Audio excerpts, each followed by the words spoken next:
একটা দেশকে ধ্বংস করে দিতে নারীদের নির্লজ্জতা ও বেহায়াপনাই যথেষ্ট। নবী করিম সাল্লাল্লাহু আলাইহি ওয়াসাল্লাম বলেছেন, হে আমার উম্মতেরা,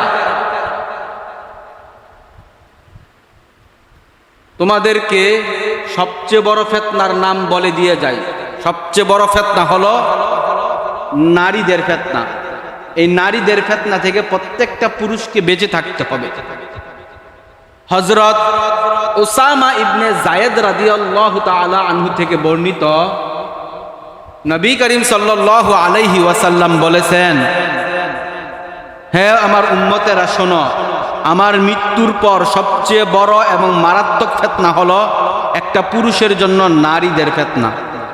নারীদের ফিতনা এত মারাত্মক, যুগে যুগে নারীদের ফিতনার জন্য অনেক মানুষ ধ্বংস হয়ে গেছে, অনেক মানুষ বেইজ্জতি হয়েছে, অনেক মানুষ দেশ ছেড়েছে, অনেক মানুষ সে তার জীবন শেষ করে দিয়েছে শুধুমাত্র নারীর ফিতনায় পড়ে, নারীর চক্রান্ত পড়ে। নারীর চক্রান্ত, নারীর ফিতনা এত মারাত্মক, এত ভয়ঙ্কর। অতএব আমাদেরকে নারীর ফিতনা থেকে বাঁচতে হবে।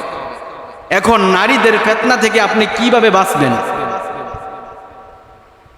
আপনি নারীদের ফিতনা থেকে বাঁচতে পারবেন, ধরেন যেমন পৃথিবীর সমস্ত নারী অন্ধ, তারপরেও প্রত্যেকটা পুরুষের জন্য তার চোখের হেফাজত করা জরুরি।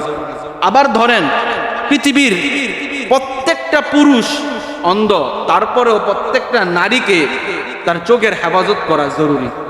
যদি আমরা চোখের হেফাজত করতে পারি, আমাদের অন্তরকে ঠিক রাখতে পারি, মায়ের জায়গায় মাকে রাখতে পারি, বোনের জায়গায় বোনকে, বউয়ের জায়গায় বউকে, অন্যের বোনকে অন্যের নিজের বোন দেখতে পারি, অন্যের বউকে, ঠিক আছে, যেইভাবে যেখানে যেটা প্রয়োগ করা উচিত, যেটা ব্যবহার করা উচিত, যেখানে যেটা রাখা উচিত, সেভাবে যদি আমাদেরকে আমাদের সিস্টেম করতে পারি, আমরা আমাদেরকে নিজেকে প্রেজেন্ট করতে পারি, তাহলে এই দেশে কোনো নির্লজ্জতা, বেহায়াপনা, উশৃঙ্খল, অশ্লীলতা হবে না।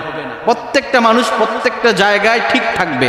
আর এটা ঠিক রাখার জন্য আমরাই করতে হবে, আর কেউ এটা করতে পারবে না। নারী নারীর জায়গায় থাকতে হবে, পুরুষ পুরুষের জায়গায় থাকতে হবে।